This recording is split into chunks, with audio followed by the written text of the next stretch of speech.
ओम जी।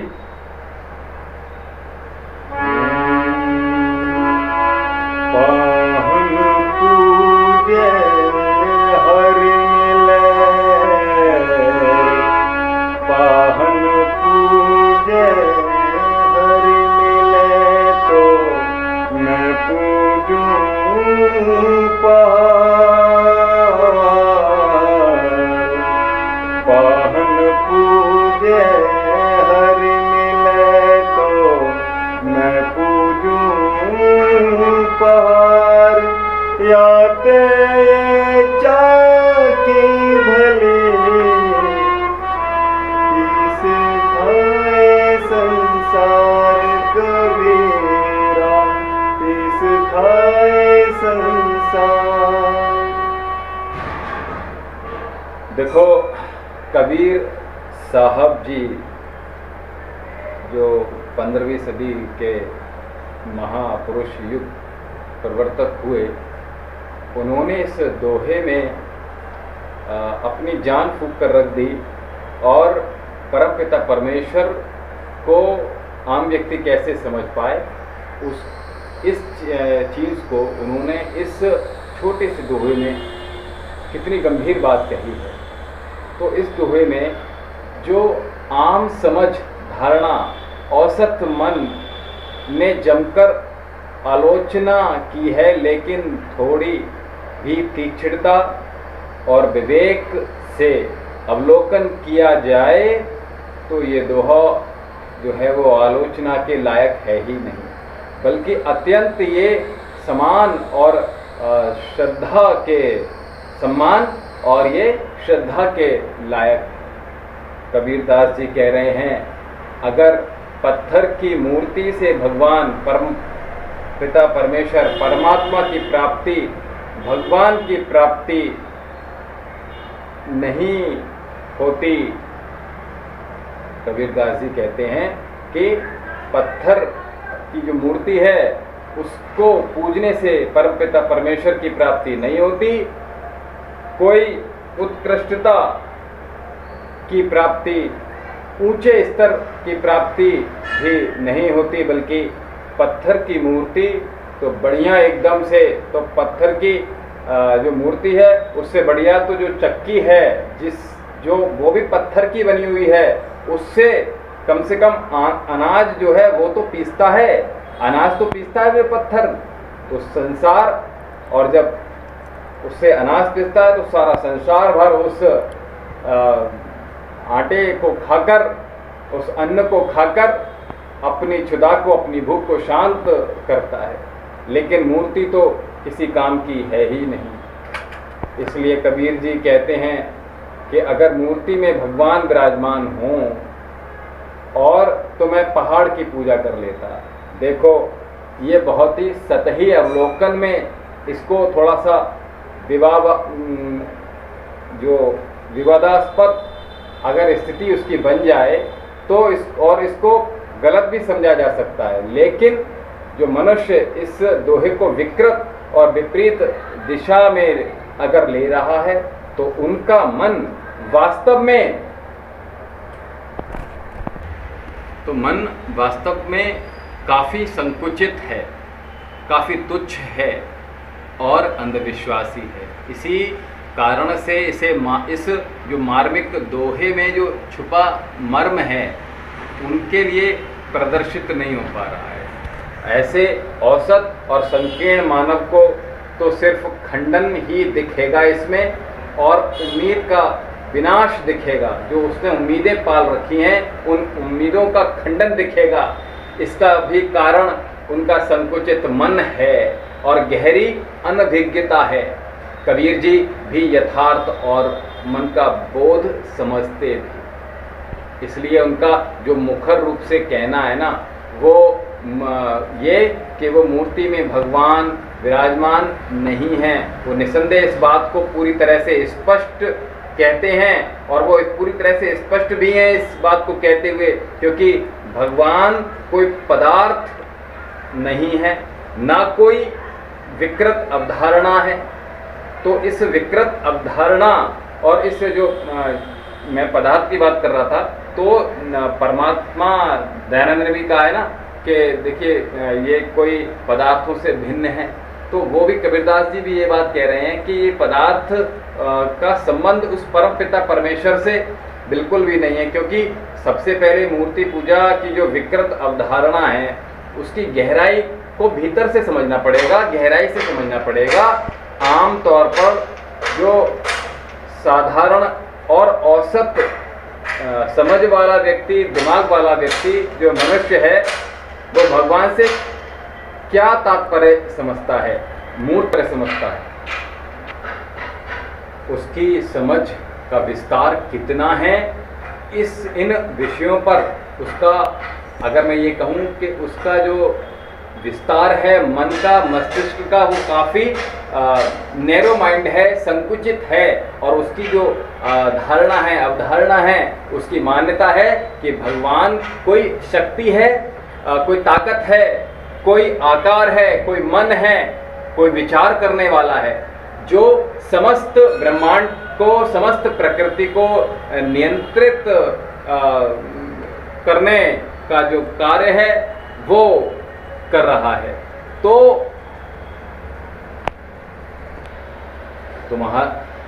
तुम्हारी जो संपत्ति है उसको संचय करने में तुम्हारी मदद करता है, तुम्हारे जीवन के हर छोटे छोटे पहलुओं पर नज़र रखता है, उसको तुम्हारी भक्ति के अनुसार, तुम्हारी भक्ति के अनुरूप, उसके अकॉर्डिंगली तुम्हारे पक्ष को या तुम्हारे विपक्ष में कर देता है।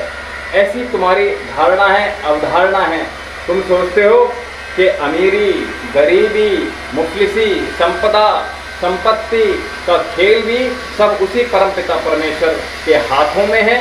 वह किसी का नसीब ठीक कर सकता है, किसी का बिगाड़ सकता है, वह किसी का नसीब खराब कर सकता है, बर्बाद कर सकता है। और ये अवधारणा है कि कम अगर आरती करोगे तो कम फल देगा, कम संपदा, कम शक्ति, कम ताकत, कम पद प्रतिष्ठा देगा। यदि पूजा ज़्यादा, भक्ति आपकी ज़्यादा हो जाए तो संपत्ति भी ज़्यादा हो जाएगी, संपदा भी ज़्यादा हो जाएगी, और ज़्यादा से ज़्यादा तानाशाह बनने की उम्मीद बन जाती है अगर ऐसा होता तो। और ये तमाम जो भी अवधारणा है, हालांकि मैं सबको निरूपित और चित्रित तो नहीं कर सकता, लेकिन यही है आम, औसत, साधारण, अशिक्षित, अंधविश्वासी मन की समझ भगवान को लेकर। तो इसी धारणा को अगर विस्तार देते हैं तो इसी मूर्ति से हमको देख रहा है, हमें के वो मूर्ति हमें देख रही है। इसी को पूजो, इसी को चटनी, दही, मक्खन खिलाओ, और भी बहुत कुछ सुबह शाम घंटा बजाओ, क्योंकि यही संपत्ति भगवान की प्राप्ति का कारण बनेगी। तो यही है आम मनुष्य की धारणा। मनुष्य जो है वो मूर्ति और भगवान के बीच में जो संबंध है, और संबंध में उसमें जो ये धारणा है पूरी तरह से लालच, और अगर मैं करूँ अनभिज्ञता और अशिक्षा से बिल्कुल ओतप्रोत है, उससे बिल्कुल लबालब भरी हुई है। तो इसमें संपत्ति का, प्रभुत्व का लालच बिल्कुल निहित है। स्मरण रखना, देखिए इस बात को याद रखो, स्मरण रखो कि मन की जो प्रकृति है उसको लेकर गहरी से गहरी लोगों में अनभिज्ञता है, और जब ये दोनों चीज़ें एक साथ समायोजित हो जाती हैं, एक साथ मिल जाती हैं, तो भयानक से भयानक परिणाम मनुष्य को झेलना पड़ता है। और जब ऐसा होता है तो मनुष्य के मानस पटल पर पूरे संपूर्ण उसकी जो एक अस्तित्व है वो मनुष्य बर्दाश्त नहीं कर पाता है, उसके लिए असहनीय हो जाता है, बल्कि असहनीय दर्द भी नहीं होता मूढ़ता के कारण।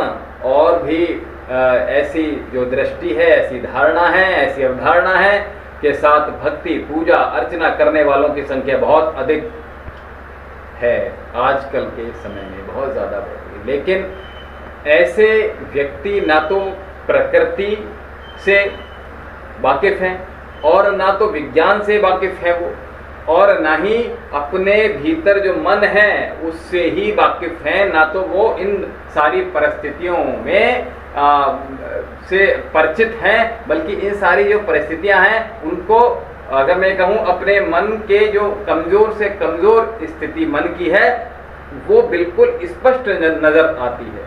यहाँ तक कि स्थिति फिर भी उचित है, सब कुछ भगवान नियंत्रित कर रहा है, परंतु भगवान की छवि या परिभाषा क्या है वो चीज़ स्पष्ट करेगी तुमको कि भगवान की प्राप्ति होगी या नहीं होगी। पहली बात तो भगवान का चित्रण ही तुम्हारा पूरी तरह से विकृत है। तुम्हें ये लगता है कि भगवान जो है वो उसका चित्रण आपने जो विकृत इसलिए कर दिया क्योंकि मनुष्य का जीवन और समुचित प्रकृति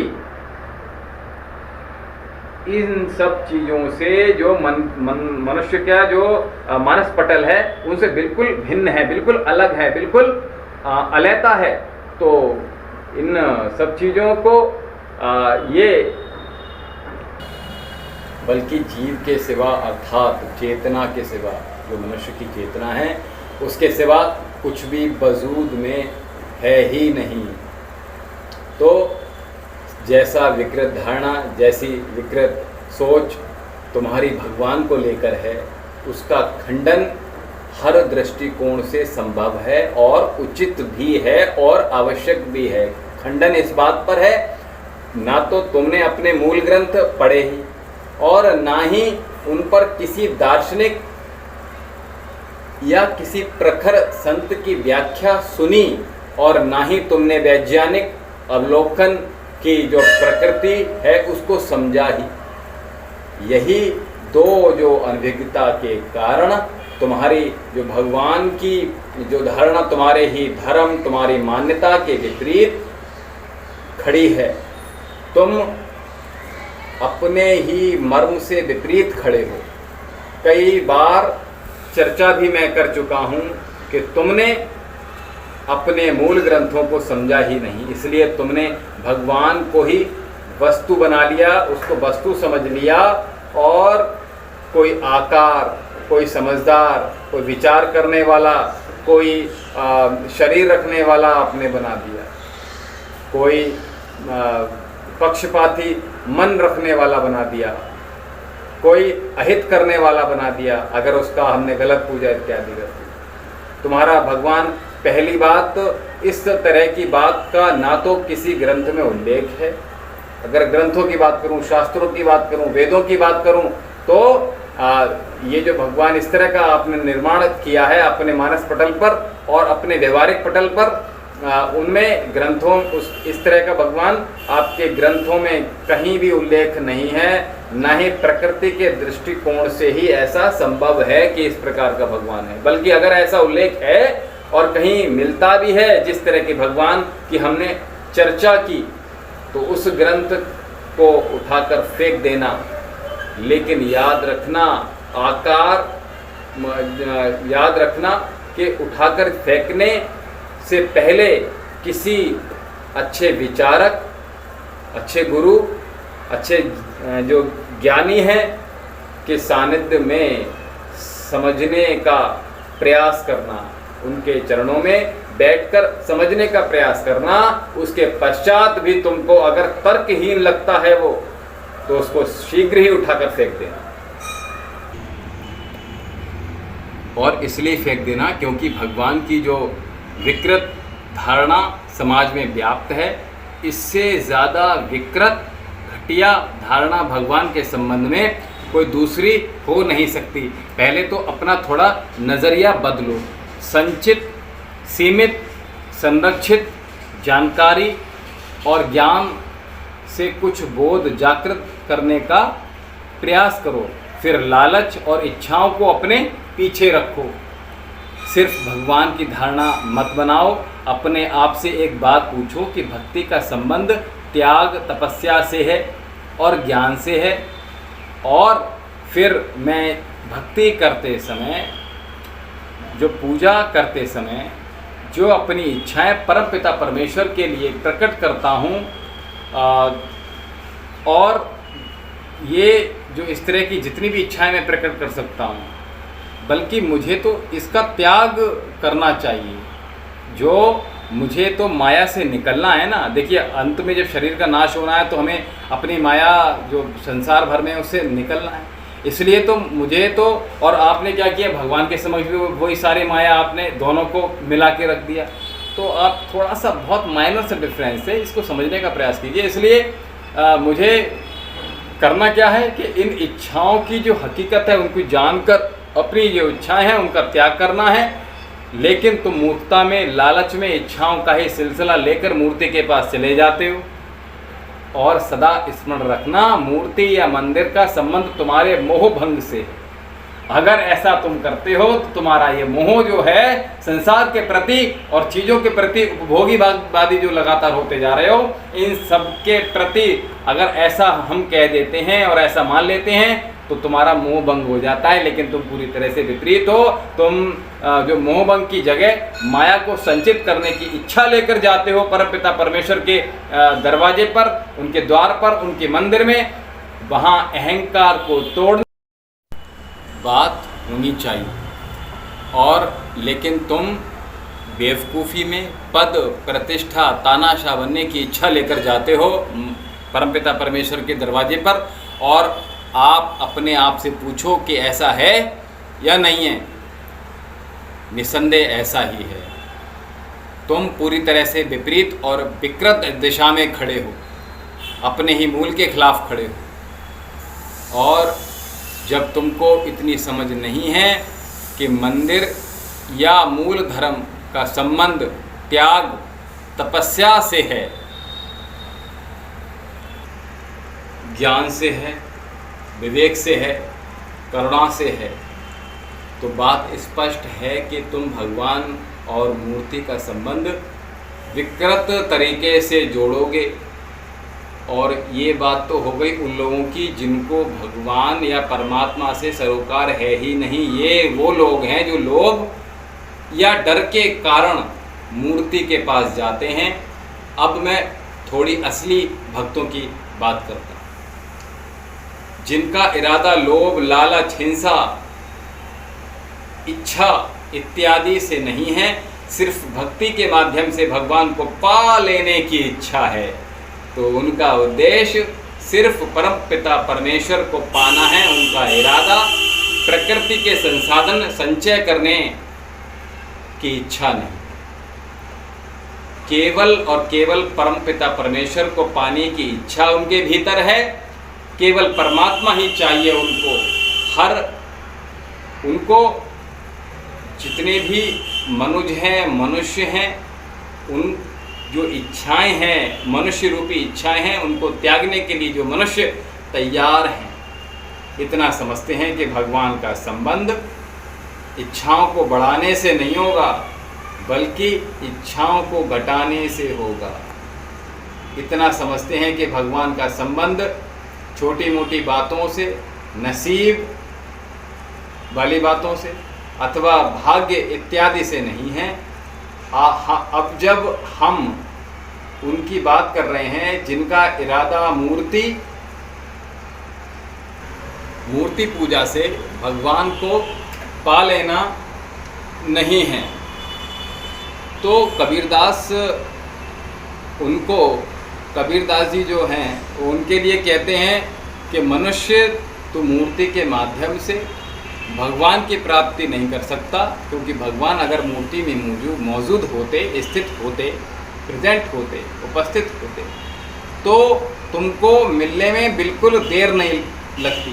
अगर भगवान मूर्ति या पत्थर में व्याप्त होते वाकई में, तो तुमको पहाड़ पूजने के लिए कहता, लेकिन निरर्थक ही होगा, व्यर्थ होगा। वो जितनी मेहनत है वो सब बेकार हो जाएगी, क्योंकि इस तरह परमात्मा की प्राप्ति नहीं होती। तो कबीरदास जी कहते हैं कि भगवान या परमात्मा का संबंध हमारे चेतना से है, हमारे मन से है? तो परमात्मा का संबंध किसी पारलौकिक आसमानी जो दुनिया हमने बना रखी है, उससे बिल्कुल नहीं है, बल्कि परमात्मा का संबंध हमारे हृदय से है, हमारे मन से है, हमारी चेतना से है। और जो मन की बिल्कुल चेतना की ऊंची से ऊंची स्थिति है, उत्कृष्टता है मन की, वो इसलिए क्योंकि वो अगर ऊंची होगी तो हमारे मन की जितनी उलझन है वो मिट जाएंगी, अहंकार हमारा ख़त्म हो जाएगा, करुणा हमारे अंदर व्याप्त हो जाएगी, विकसित हो जाएगी, प्रेम बिल्कुल फूट पड़ेगा हमारे हृदय से और ज्ञान के झरने बहने लगेंगे। विवेक के फूल से मन का जो बगीचा है वो प्रफुल्लित हो उठेगा, महक उठेगा और पक्षपात, भेदभाव, धर्म, मजहब, हिंसा, क्रूरता, लोभ, लालच, क्रोध, ईर्ष्या, द्वेष, छल, कपट इत्यादि का उन्मूलन हो जाएगा, बिल्कुल समाप्त हो जाएंगे, खत्म हो जाएंगे, तहस नहस हो जाएंगे। और या उन्मूलन, उनका जो उन्मूलन है वो अगर हो रहा है तो समझ जाओ कि परमात्मा मिल चुके हैं। अगर आपकी ज़िंदगी से ऐसे ही सब चीज़ें हैं, ये घट रही हैं, हट रही हैं, छट रही हैं, तो समझ लो कि परमपिता परमेश्वर हमें प्राप्त हो रहे हैं और हम परमपिता परमेश्वर में विलीन होते जा रहे हैं। और उस परमपिता परमेश्वर में विलीन होने का अर्थ है कि अहंकार को छोड़कर अहंकार मुक्त जीवन प्रारंभ आपका होने लगे, जो दूषित मन है पवित्र होने लगे, तो समझ लो कि परम पिता परमेश्वर प्रकट हो गए। क्योंकि जब तक मन में गंदगी और अहंकार का बसेरा रहेगा तब तक परमात्मा का कोई निशान हो ही नहीं सकता। क्योंकि परमात्मा का मन, जो परमात्मा मन की पवित्रता का नाम है, परमात्मा आपके जो मन के भीतर बिल्कुल निश्चल है, निष्कपट है, उसी का नाम तो परमेश्वर। अहंकार के उन्मूलन का नाम परमात्मा है। क्योंकि ब्रह्मांड प्रकृति का संबंध तुमसे है, इसलिए भगवान जो परमात्मा का संबंध भी तुमसे स्पष्ट कर रहा है, स्पष्ट हो रहा है। तुम ही तो दृष्टा हो इस सृष्टि के, तुम ही देखने वाले हो और तुम ही निर्माता हो इस सृष्टि के। और तुम्हारे पैदा होते ही दुनिया का निर्माण हो गया। देखो, कोई बच्चा जब पैदा होता है तो उसके कितने सारे संबंध निर्माण हो जाते हैं, कितनी चीज़ें वो निर्माण कर लेता है, निर्मित कर लेता है। फिर भूखंड निर्माण कर लेता है, ये ज़मीन, वो ज़मीन, ये संपत्ति, वो संपत्ति, कितनी सारी दुनिया बना लेता है। तो ये केवल और केवल मनुष्य ही कर रहा है कि तुम्हारे पैदा होते ही, कबीरदास जी कह रहे हैं कि तुम्हारे पैदा होते ही इस दुनिया का आप देखिए, कहते ना कि देखो मेरी दुनिया तो बस यही है ना। तो वैसे ही पैदा होते ही उस दुनिया का निर्माण हो गया और तुम्हारे भस्म होते ही उस दुनिया का विनाश हो जाएगा। सूरज भी तुम्हारे लिए निकल रहा है, पंछी भी तुम्हारे लिए चहचहा रहे हैं, और ये फूल जितने प्रकृति में है वो तुम्हारे लिए ही तो खिल रहे हैं। तुम्हारे जो अंदर ही विकार है, विकृति है, और इन विकृतियों का प्रवाह है, बहुत अवरोध है, बहुत गंदगी है, बहुत दुर्गुण है। इसीलिए परमात्मा का कोई निशान मौजूद नहीं है। इसलिए ये भ्रम पैदा होता है कि परमात्मा कहीं अन्य जगह पर मौजूद है और हम यहाँ पे गंदगी कर रहे हैं। अन्य जगह पर परमात्मा मौजूद है, बल्कि तुम गहराई से समझते ही नहीं। मौजूदगी के सिवा परमात्मा कहाँ मौजूद हो सकते हैं, कहाँ स्थित हो सकते हैं? कई विचार किया? देखिए, याद रखना, वही जिंदगी, वही दुर्गुणों के कारण परमात्मा और तुम्हारे बीच में जो दूरी है वो बन रही है। जो तमाम तरह के विकार हैं, अर्थात पशुता को लेकर मनुष्य पैदा होता है, जिस क्रूरता के साथ मनुष्य पैदा होता है, वही परमात्मा और तुम्हारी आत्मा अर्थात मन में दूरी उत्पन्न कर देता है। तो इसलिए आत्मा का अर्थ है दूषित मन, दुर्गुण से भरपूर मन। लेकिन परमात्मा का अर्थ है, आत्मा का अर्थ है दूषित मन और दुर्गुण से भरपूर मन, लेकिन परमात्मा का अर्थ है पवित्र मन जिसमें अहंकार वास नहीं करता। और परमात्मा तभी मिलेंगे जब तुम्हारा अहम, तुम्हारा अहंकार, तुमका जितने दुर्गुण हैं, दुर्व्यसन हैं, उनका उन्मूलन हो जाएगा। लेकिन पूर्ण रूप से परमात्मा को यानी पूर्ण निर्मलता और पवित्रता से हासिल करने के लिए पूरी तरह से अहंकार जिंदगी से उस व्यक्ति को, मनुष्य को समाप्त करना पड़ेगा। और जिस व्यक्ति का इस जिंदगी में अहंकार जितना नष्ट होता जाता है, वो उतना ही परमपिता परमेश्वर के नज़दीक समीप हो जाता है। और तुम परमात्मा के उतने ज़्यादा निकट हो सकते हो, तुम भी निकट हो सकते हो। तुम जितने भीतर से क्लीन होते जाओगे, उतने ज़्यादा परमात्मा से आप मिलते जाओगे। बिल्कुल कहने जी, मैं हमेशा कहता हूँ कि दो मस्तिष्क होते हैं, कॉन्शियस माइंड और सबकॉन्शियस माइंड। सबकॉन्शियस माइंड में हमने कुछ नहीं रखना है, ना तो अच्छा ना खराब, ना मान अपमान, सम्मान संपत्ति, दुनिया भर की चीज़ें, ना अपमान, मृत्यु, शोक, दोष, सब कुछ आपने सबकॉन्शियस माइंड में रखा हुआ है। और इसलिए उसको जब क्लीन कर दोगे तो क्या होगा, एकदम से परमपिता परमेश्वर के और ज़्यादा निकट आ जाओगे। कबीरदास जी भी पूरे पवित्र हो गए, इसीलिए कबीर साहब परमात्मा ही हो गए।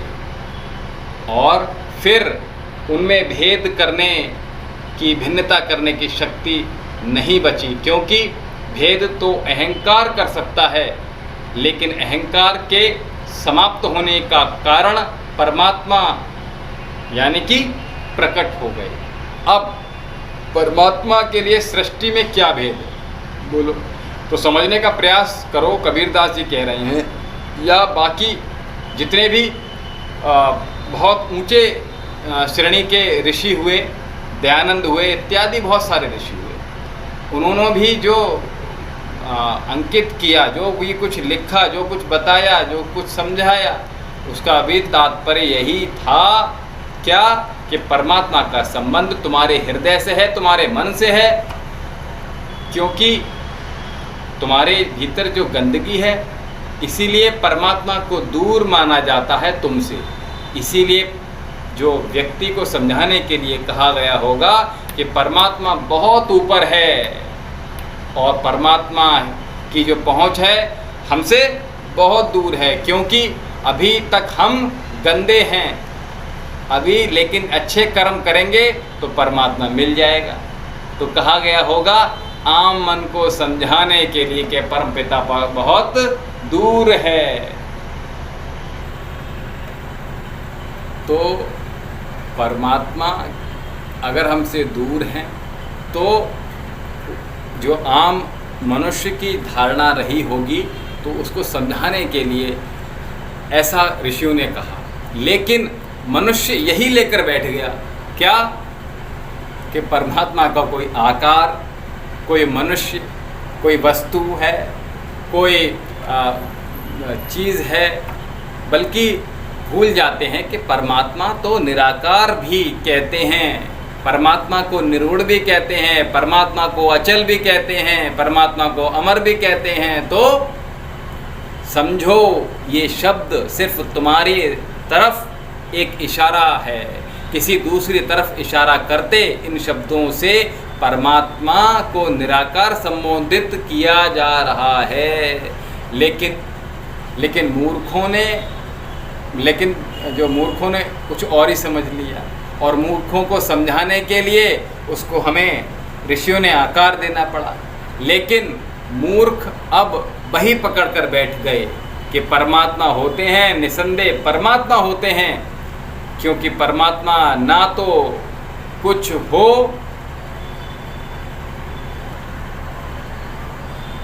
परमात्मा कुछ हो नहीं सकता, लेकिन परमात्मा नहीं होते हैं जैसा तुम परमात्मा को समझते हो। तुम हो कि नहीं हो तुम अगर हो तो परमात्मा भी है, लेकिन तुम नहीं हो तो परमात्मा नहीं है। लेकिन तुमने कहीं बाहर की नहीं, अर्थात प्रकृति से कहीं बाहर नहीं, तुम में ही मौजूद है, समस्त प्रकृति में ही विराजमान है। वो परम पिता परमेश्वर हम सब में ही विराजमान है। इस चीज़ को समझने का प्रयास कीजिएगा।